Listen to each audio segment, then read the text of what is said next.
بجا دی گئی ہے خطرے کی گھنٹی کس نے بجائی ہے، کیوں بجائی ہے، لیکن جو گھنٹی یہ بجی ہے یہ پورے ملک کے لیے ہے، حکومت کے لیے، اپوزیشن کے لیے نہیں ہے۔ بلاول بھٹو زرداری صاحب نے وزیر اعظم شہباز شریف صاحب کو ایک مفت مشورہ دیا ہے۔ آج پیپلز پارٹی فائنلی سڑکوں پر نکلنے جا رہی ہے۔ 190 ملین پاؤنڈ کا معاملہ جو ہے وہ اب اپیل جو ہے اس میں اعتراض کیس کے طور پر اس کی آج سماعت ہونے جا رہی ہے۔ بلوچستان حکومت نے ایک بڑا فیصلہ کر لیا ہے۔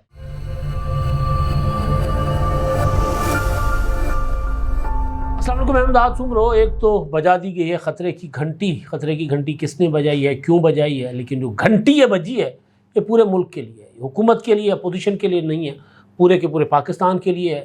بلاول بھٹو زرداری صاحب نے وزیر اعظم شہباز شریف صاحب کو ایک مفت مشورہ دیا ہے۔ شہباز شریف صاحب اس مشورے پر عمل کریں گے یا نہیں کریں گے یہ ان کی ثواب دید ہے۔ اگر شہباز شریف صاحب بلاول بھٹو زرداری کے مشورے پر عمل کرتے ہیں تو پھر جن کے لیے مشورہ دیا گیا ہے وہ اپنا حکومت کے ساتھ مل بیٹھنے کو تیار ہوں گے یا نہیں ہوں گے۔ عمران خان کی بات کر رہا ہوں تو اس پر بھی بات ہوگی۔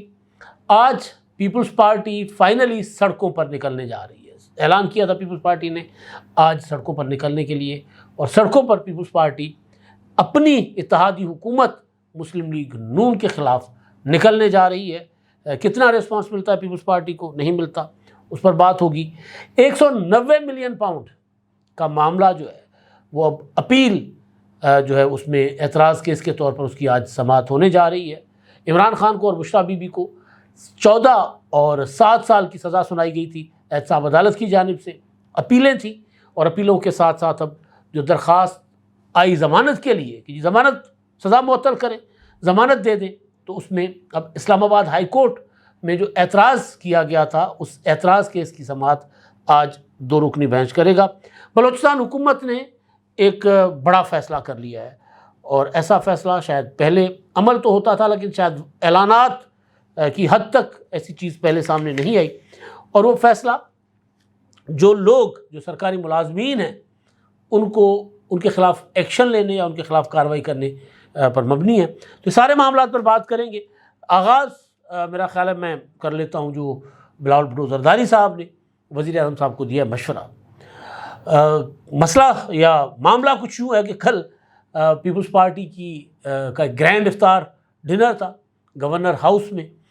گورنر صاحب کی طرف سے، گورنر سردار سلیم حیدر کی طرف سے پیپلز پارٹی کے تمام ٹکٹ ہولڈرز اور UC لیول تک کے جو پیپلز پارٹی کے آفس بیئرر تھے، عہدیدار تھے پنجاب بھر میں، جو وسطی اور جنوبی پنجاب، شمالی پنجاب، ہر طرف سے ان لوگوں کو مدعو کیا گیا تھا، اور بڑی تعداد میں جالے پہنچے ہوئے تھے، اور اس میں بلاول بھٹو زرداری صاحب نے خطاب کیا۔ لیکن خطاب میں انہوں نے جو وزیر اعظم صاحب کو مشورہ دیا ہے، جو گفتگو کی ہے، اس پر میں بعد میں آتا ہوں، لیکن اس سے پہلے جو کچھ گورنر ہاؤس میں کڑوس مچتا رہا، جو جالوں نے ادھم مچائے رکھا، اور پھر جس طرح انہوں نے حسن مرزا جو جنرل سیکرٹری ہیں پیپلز پارٹی پنجاب کے، ان کے خلاف نعرے لگائے، وہ بھی ایک الگ سے مطلب ہوتا ہے نا پیپلز پارٹی کا فنکشن ہو کوئی عوامی لیول کا، اور اس میں اس طرح کا ادھم نہ مچے تو یہ ہو نہیں سکتا۔ تو ہوا کچھ ایسے تھا کہ 2 حصوں میں تقسیم کیا گیا تھا اپنا جو پنڈال تھا۔ جو اسٹیج سے آگے ایک جو حصہ تھا وہ تھا ٹکٹ ہولڈرز کے لیے، اور وہ تھا صوبائی عہدیداروں کے لیے یا ڈسٹرکٹ عہدیداروں کے لیے۔ اس کے بعد پھر اس سے نیچے والے لیول کے جو تھے، یعنی ڈسٹرکٹ سے تحصیل سے UC لیول کے جو عہدیدار تھے، ان کے لیے جگہ مختص کی گئی تھی۔ لیکن وہ جالے ہوتے ہیں بھائی، انہوں نے پھر کہا کہ نہیں، ہم نے تو ادھر ہی جانا ہے۔ تو کچھ جو لڑکے تھے پیپلز پارٹی کے، پیپلز یوتھ کے، میں ناموں سے تو ان کو نہیں جانتا، داڑھیوں والے تھے، انہوں نے کہا کہ جی ہم نے ادھر جانا ہے۔ پہلے انہوں نے پولیس کو اچھی خاصی پولیس والوں کے ساتھ انہوں نے جھڑپیں کی اور مار کٹائی کی۔ اس کے بعد جب حسن مرزا نے ان کو کہا کہ جی آپ اس طرح نہ کریں، تو حسن مرزا کے خلاف انہوں نے نعرے لگانے شروع کر دیے۔ بہرحال ہوا یہ کہ فائنلی جو سیکیورٹی پوائنٹ آف ویو سے بھی چیزیں کی گئی تھی کہ حالات ملک کے اچھے نہیں ہیں، تو اس طرح اپنا جو اسپیس ہے وہ برقرار رکھنا ضروری تھی۔ بہرحال ہوا یہ کہ فائنلی پھر پیپلز پارٹی کی لیڈرشپ نے کہا کہ جی کھول دیں، تو کھل گئے راستے۔ جو جالے رہ گئے تھے وہ بھی ادھر چلے گئے، یعنی جن کے لیے وہ جگہ نہیں مختص تھی وہ بھی چلے گئے۔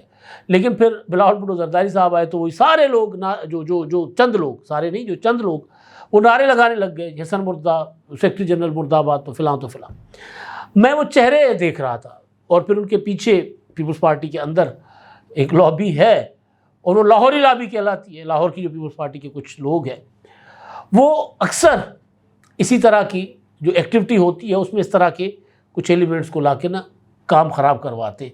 مجھے یاد ہے رائل فارم میں اسی طرح کے افطار پارٹی تھی, وہاں پر بھی جب قمر زمان کارا صاحب صدر تھے تو وہاں پر بھی اسی طرح کا فساد ہوا تھا اور بیچ میں ایک بیچارہ جالا رگڑا گیا تھا. تو بہرحال تو وہ اس طرح کے جو لوگ جو خاص طور پر پیپلز پارٹی کے لیے جو مسئلہ ہے پنجاب میں اور خاص طور پر جو لاہور میں, وہ یہ ہے کہ جو کچھ لوگ اجارہ داری سمجھ کر بیٹھ گئے, پھر وہ کوئی بھی ایونٹ ہو اس کو خراب کرنا اپنا فرض سمجھتے ہیں, آگے کسی نوجوان کو, جذباتی نوجوان کو کر لیتے ہیں.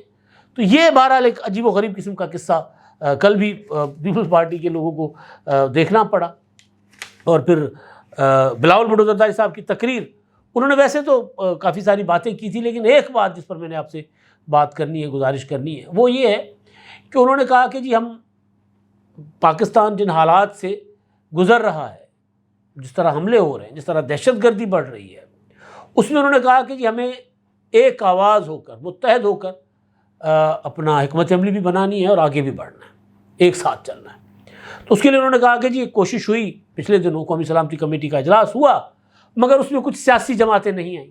پی ٹی آئی کا انہوں نے اسپیشلی ذکر کیا کہ جی وہ تو ہر بات پہ کہتے ہیں کہ جی قیدی نمبر فلاں فلاں کو رہا کریں. تو کہتے بے شک وہ کہتے رہیں, لیکن مجھے کیا, میں بطور پیپلز پارٹی میں ان کے ساتھ اس نعرے کے تحت کیوں بیٹھوں؟ میں تو چاہوں گا کہ جو قومی ایشو ہے, جو مشترکہ معاملات ہیں, ان میں ساتھ بیٹھیں. تو انہوں نے کہا چلیں, ہو گیا. ایک اجلاس میں وہ نہیں آئے تو وزیر اعظم شہباز شریف صاحب کے لیے انہوں نے کہا کہ جی میں ان کو دوبارہ درخواست کرتا ہوں کہ ایک بار پھر اسی طرح کا ارینجمنٹ کریں, یہی میٹنگ بلا لیں, اس میں سب کو مدعو کریں, یعنی تحریک انصاف کے ساتھ انگیج کریں. بلاول بھٹو زرداری صاحب نے وزیر اعظم صاحب کو یہ مشورہ دیا کہ پی ٹی آئی کو آن بورڈ لیں, اسی طرح کا اجلاس بلائیں یا اس سے چھوٹے لیول کا بلائیں, لیکن تمام پولیٹیکل پارٹیز کو بلائیں, بات کریں سب سے. تو ظاہر ہے بات ہاتھی کے پاؤں میں سب کا پاؤں. ہو سکتا ہے کہ اگر P T I, Imran Khan صاحب جو ہیں وہ تو جیل میں ہیں, لیکن پی ٹی آئی نے جو فیصلہ کیا تھا پارلیمانی پارٹی نے کہ ہمیں قومی سلامتی کمیٹی کے اجلاس میں جانا ہے, انہوں نے فہرست بھی دے دی تھی 14 ارکان کی. اگر وہ فیصلہ پریویل کرتا, اس فیصلے کے اوپر عمل درآمد ہوتا, تو پھر ممکن ہے محمود خان اچکزئی صاحب اور صاحبزادہ حامد رضا صاحب وہ بھی پیچھے پیچھے چل پڑتے, وہ بھی چلے جاتے ساتھ ساتھ. تو کیونکہ بڑی اتحاد میں بڑی جماعت تو پی ٹی آئی ہے, باقی تو ہمیں شامل واجہ ہیں نا. تو پی ٹی آئی کو بلاول بھٹو زرداری صاحب نے کہا کہ تمام جماعتیں جو باہر تھی سارے پروسیس سے, ان کو دوبارہ انگیج کریں, یعنی پی ٹی آئی اور ان کی اتحادی. کیونکہ اپوزیشن میں تو مولانا فضل الرحمان صاحب بھی ہیں, لیکن مولانا فضل الرحمان صاحب آئے قومی سلامتی کمیٹی کے اجلاس میں. تو بلاول بھٹو نے پھر ایک بار وزیر اعظم صاحب کو مشورہ دیا کہ سب کو ساتھ لیں, سب کو بٹھائیں, کوئی مانتا ہے کوئی نہیں مانتا, بار بار ان کے ساتھ انگیج کریں. اور یہ ٹھیک بھی ہوتا ہے ایک طرح سے. ہاں, جو لوگ بالکل میں نہ مانوں کریں تو پھر یہ نہیں ہوتا کہ پھر قافلے رک نہیں جایا کرتے, پھر قافلوں نے تو آگے جانا ہی ہوتا ہے. اچھا جی, آج جو پیپلز پارٹی سندھ میں چولستان کینال کے خلاف احتجاج کرنے جا رہی ہے, ہر طرف سے پیپلز پارٹی گھیرے میں, اوپر اتحادی بات ماننے کو تیار نہیں, صوبے میں جو لوگ سڑکوں پر نکلے ہوئے ہیں وہ پیپلز پارٹی کی سمجھ سے باہر ہے کہ کس طرح ان کو مینیج کریں. تو لہٰذا پیپلز پارٹی نے کہا کہ پھر ہم بھی سڑکوں پر, لوگ سڑکوں پر ہیں تو ہم بھی سڑکوں پر. بنیادی طور پر جو پنجاب حکومت کا, وفاقی حکومت کا منصوبہ ہے چولستان کینال, اور اس میں احسن اقبال صاحب تو کہہ چکے ہیں کہ جی نہیں یہ تو بنے گا, ہمیں تو اس پر, اور پنجاب حکومت فنڈ جاری کر چکی ہے. تو پیپلز پارٹی اپنی اتحادی کے خلاف سڑکوں پر آ رہی ہے, پریشر ہے. اور یہ بات میں سب سے پہلے جب یہ معاملہ مجھے نظر آ رہا تھا کہ کینالز کا معاملہ پخ رہا ہے, تو میں نے آپ کو بتایا تھا کہ اصل خطرہ جو ہے نا شہباز شریف صاحب کے لیے وہ سندھ سے آئے گا, اور سندھ سے بھی وایا بلاول ہاؤس یا زرداری ہاؤس آئے گا. تو جو سندھ میں جو احتجاج پیپلز پارٹی کرنے جا رہی ہے, وہ احتجاج پیپلز پارٹی کرے نہ کرے اس نے رہنا ہی ہے. لوگ پہلے نکل چکے ہیں سڑکوں پر. اب وہ لوگ کہتے ہیں کہ جی ہم کینالز پر کام بند کرنے کا, کینالز کا منصوبہ ختم کرنے کا باضابطہ اعلان سنے بغیر ہم نے پیچھے نہیں ہٹنا. سندھ کے جرنلسٹ چولستان آ رہے ہیں مسلسل, وہاں آ کر ویژولز بنا رہے ہیں, اسٹوریز بنا رہے ہیں اور بتا رہے ہیں کہ جی یہ ہو رہا ہے. تو سندھ اس معاملے میں، سندھ میں تو اچھی خاصی آگ لگی ہوئی ہے. تو پیپلز پارٹی آج 25 مارچ کو آج انہوں نے اعلان کیا تھا، تو آج وہ احتجاج کے لیے سڑکوں پر نکل رہی ہے. اور کہا یہ جا رہا ہے کہ جی بلاول بھٹو زرداری صاحب خود لوگوں میں آئیں گے اور ان کو بتائیں گے کینالز پر پیپلز پارٹی کا اسٹانس کیا ہے، اور کینالز ہم نہیں بننے دیں گے. یہ بلاول بھٹو زرداری صاحب اور پیپلز پارٹی کہہ رہے ہیں. ایک اور معاملہ آج جو ہونے جا رہا ہے وہ یہ ہے کہ جی عمران خان صاحب کو اور بشریٰ بی بی کو 190 ملین پاؤنڈ کا جو ریفرنس تھا نیب نے دائر کیا تھا، اس میں ان کو سزا سنائی تھی 17 جنوری کو. 14 سال عمران خان صاحب اور 7 سال بشریٰ بی بی. اس میں انہوں نے اپیل دائر کی تھی متعلقہ ہائی کورٹ یعنی اسلام آباد ہائی کورٹ میں سزائیں کالعدم کرنے کے لیے. تو پھر ایک درخواست دائر ہے سزا کالعدم کرنے کے ساتھ ساتھ درخواست ایک یہ بھی ہوتی ہے کہ جب تک یہ جو سزاؤں کا حتمی فیصلہ ہو تب تک سزا معطل کر کے ضمانت پر جو درخواست کنندہ ہیں، پٹیشنر جو ہیں، ان کو رہا کیا جائے ضمانت پر. تو بہرحال اس پر کوئی اعتراض لگ گیا تھا. تو آج اسلام آباد ہائی کورٹ کے قائم مقام چیف جسٹس سرفراز ڈوگر اور جسٹس محمد آصف صاحب، ان کی عدالت میں اعتراض کیس کے طور پر آج اس کی ہونے جا رہی ہے سماعت. اب سرفراز ڈوگر صاحب جو ہیں یہ وہ جج ہیں جن کے لیے علیمہ خانم صاحبہ جو ہیں وہ روزانہ اڈیالہ سے باہر آنے کے بعد صحافیوں کے ساتھ گفتگو کرتے ہوئے کہتی رہی کہ جی جب سے یہ جج آئے تب سے عمران خان صاحب کے مقدمات نہیں لگ رہے، جب سے جج آئے تب سے عمران خان کو ریلیف نہیں مل رہا. تو سرفراز ڈوگر صاحب اور دوسرے محمد آصف صاحب بلوچستان سے آئے، اور یہ وہ جج ہیں جن کا اسلام آباد ہائی کورٹ میں تقرر جو تھا یعنی تبادلہ جو تھا اس کو چیلنج کیا ہوا ہے پی ٹی آئی نے بھی اور اسلام آباد ہائی کورٹ کے دیگر جج صاحبان نے بھی سپریم کورٹ میں، اور ان کو جج تسلیم نہیں کیا پی ٹی آئی نے. پی ٹی آئی تسلیم کرے نہ کرے لیکن میں صرف آپ کو پوزیشن بتا رہا ہوں پی ٹی آئی کی ان جج صاحبان کے متعلق کیا ہے. تو یہ جج صاحبان جو ہیں وہ عمران خان صاحب کی جو ضمانت کی درخواست ہے، اپیل ہے، اس پر جو اعتراضات ہیں ان میں آج وہ یہ سماعت کریں گے ان درخواستوں کی اور ان اپیلوں کی. تو آگے کیا ہوگا پتہ چل جائے گا. میں نے کہا کہ جی علیمہ خانم صاحبہ جو ہیں وہ باہر آ کر عمران خان سے ملاقات کے بعد کہا کرتی تھی، کہتی رہیں بلکہ کہ جی یہ جج صاحب جب سے آئے تب سے عمران خان کو ریلیف نہیں مل رہا. تو اب کل یہ جو ملاقات کے بعد گفتگو والا ٹنٹنا بھی نا مکا دیا اسلام آباد ہائی کورٹ کے فل بینچ نے. اس کی سربراہی ڈوگر صاحب کر رہے تھے کہ جی عمران خان سے ملاقات تو 2 دن بحال، 2 دن آپ ملاقات کر لیں، لیکن یہ نہیں ہو سکتا کہ آپ ملاقات کر کے آ کر باہر میڈیا ٹاک کریں، یہ بند کر دیں، پابندی لگا دی.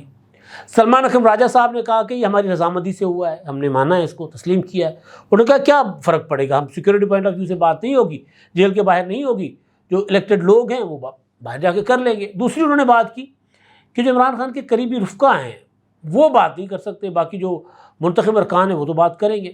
تو جو میں نے کل آپ کو بات کی تھی کہ مجھے سمجھ یہ آ رہا ہے کہ جیل کے باہر گفتگو کرنے پر پابندی ہے کہ وہاں پر سیکورٹی کے ایشوز ہیں، وہاں سے ادھر ادھر ہو کر گفتگو کر لیں. لیکن ایک اور چیز جو انہوں نے کی ہے سلمان اکرم راجہ صاحب نے وہ یہ ہے کہ جی عمران خان صاحب جو ہیں سوال ہوا تھا کہ جی معافی، کیونکہ حکومت کہہ رہی ہے نا، رانا ثناءاللہ صاحب نے کہا کہ جی عمران خان صاحب معافی مانگ لیں تو شاید ان کو معافی مل جائے. تو اس پر انہوں نے کہا کہ جی عمران خان معافی نہیں مانگیں گے. کوئی سمجھتا ہے کہ عمران خان معافی مانگیں گے تو اس کا کوئی امکان نہیں ہے، اور وہ یہ کہہ رہے ہیں کہ جی امن و امان کی صورتحال کی وجہ سے ہم نے رضامندی کے ساتھ یہ طے کیا کہ جی جیل کے باہر کوئی گفتگو نہیں ہوگی. ایک تو یہ معاملہ تھا، دوسرا سرفراز بگٹی صاحب والا، اور دوسرا خطرے کی جو گھنٹی ہے نا، آخری معاملہ جو ہے وہ میں نے آپ کے سامنے رکھنا ہے. اور سندھی میں کہتے ہیں کہ اٹھ طرح پہ رڑیا جڑا بوریا پہ سبیا. حالات سب کو پتہ تھے کہ کلائمیٹ چینج ہے، کبھی بارشیں ہوں گی تو تھمنے کا نام نہیں لیں گی، خشک سالی ہوگی تو ایسی طویل ہوگی کہ پہلے نہ دیکھی نہ سنی. ان علاقوں میں بارش نہیں ہوگی جہاں جہاں بارشیں رکتی نہیں تھیں. اس پر میں بعد میں آتا ہوں، وہ بڑا خطرناک صورتحال اختیار کر چکی ہے یہ خشک سالی. لیکن بلوچستان میں جو ایک خبر آئی ہے کہ جی سرفراز بگٹی صاحب کی حکومت نے فیصلہ کیا، ان کی زیر صدارت اجلاس میں انتظامیہ نے، اعلیٰ سطحی اجلاس تھا انتظامیہ کا، انہوں نے کہا کہ جی جو ریاست مخالف پروپیگنڈا اور سرگرمی میں ملوث سرکاری ملازمین ہیں نا، ان کے خلاف کارروائی کی جائے گی، اور جو ریاست مخالف عناصر کو 4th شیڈول میں شامل کر کے منفی سرگرمیوں پر نظر رکھنے کا بھی فیصلہ کیا گیا ہے۔ صوبے کے ہر تعلیمی ادارے میں قومی ترانہ پڑھا اور قومی جھنڈا لہرایا جائے گا۔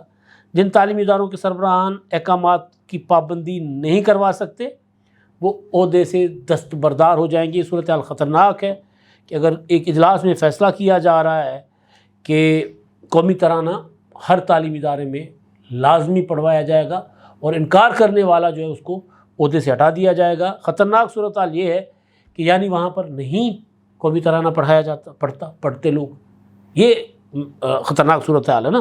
تو اجلاس کی شکل میں آئی ہے، ورنہ تو کوئی ظاہر ہے اس طرح کی چیزیں سامنے آتی بھی ہیں تو کوشش ہوتی ہے کہ یار اس طرح اس کا ذکر نہ ہو۔ امن و امان کی بحالی اولین ترجیح ہے، یہ کہا بگٹی صاحب نے۔ کوئی شارع بند نہیں ہوگی، ہر ضلعی افسر اپنے علاقے میں ریاستی ریٹ قائم کرنے کا ذمہ دار ہوگا، اور یہ انہوں نے جناب فیصلے کیے۔ اور انہوں نے کہا ہے کہ جی پالیسی حکومت دیتی ہے، عمل درآمد فیلڈ افسران کی ذمہ داری ہے۔ کوئی بھی آفیسر پالیسی پر عمل درآمد نہیں کرا سکتا تو رضاکارانہ طور پر عہدے سے الگ ہو جائے، کسی بھی سیاسی پریشر سے بالاتر ہو کر تجویز کردہ آئینی ذمہ داریوں کو پورا کیا جائے۔ یہ جناب وزیر اعلیٰ صاحب نے بات کی ہے۔ اور آخری چیز جو میرے پاس ہے جو خطرناک ہے وہ یہ ہے کہ جناب آپ کا جو محکمہ موسمیات ہے انہوں نے جو ریکارڈ پیش کیا ہے سامنے لے کر آئے ہیں۔ مجموعی طور پر جو بتایا جا رہا ہے کہ 1 ستمبر 2024 سے 21 مارچ 2025 تک جو مجموعی طور پر جو ملک میں اپنا کم بارشیں ہوئی ہیں وہ 40% کم ہوئی ہیں۔ اس میں اگر الگ الگ ہر صوبے کا حساب کتاب جو دیا گیا ہے وہ ہے، سندھ میں معمول سے 62%، بلوچستان میں 52% کم بارشیں ریکارڈ ہوئی ہیں، پنجاب میں 38%، خیبر پختونخوا میں معمول سے 35% اور آزاد کشمیر میں معمول سے 29% کم بارشیں ہوئی ہیں۔ اسی طرح حالیہ بارشوں سے جو ابھی کچھ دنوں ہوئی ہیں اس سے ذرا وسطی اور بالائی جو علاقے ہیں وہاں خشک سالی کی صورتحال بہتر ہوئی، البتہ سندھ بلوچستان کے جنوبی اور پنجاب کے مشرقی میدانی علاقوں میں خشک سالی برقرار ہے۔ تربیلا اور منگلا ڈیموں میں پانی کی شدید قلت ہے، بلکہ وہ تو خالی ہو چکے ہیں، جبکہ رواں سال مارچ میں جنوبی علاقوں میں اوسط درجہ حرارت معمول سے 2 سے 3 ڈگری زیادہ ہے، اور جنوبی علاقوں میں مسلسل خشک دنوں کی تعداد 200 دنوں سے زیادہ تجاوز کر چکی ہے۔ خشک سالی سے متاثرہ علاقوں میں صورتحال مزید بگڑ سکتی ہے۔ صورتحال گمبھیر ہے، سنگین صورتحال ہے خشک سالی کے حوالے سے۔ اب ہم منصوبے بھی بنا رہے ہیں اور ہمیں پتہ بھی نہیں ہے کہ اگلے سالوں میں ہمارے ساتھ کیا ہونا ہے۔ دریائی پانی کم ہو گیا ہے، بارشیں کم ہو گئی ہیں، گلیشیئرز پگھلتے ہیں تو رکنے کا نام نہیں لیتے۔ جب پگھل جائیں گے گلیشیئر تو شاید وہ پانی جو ہمارے پاس آتا ہے آگے چل کے ظاہر ہے وہ بھی اس طرح نہیں آئے گا جس طرح اب تک آ رہا ہے۔ صورتحال دن بدن سنگین ہوتی جا رہی ہے، جس کا احساس شاید حکمرانوں کو یا پالیسی سازوں کو نہیں۔ اب تک کے لیے اتنا ہی، اللہ حافظ۔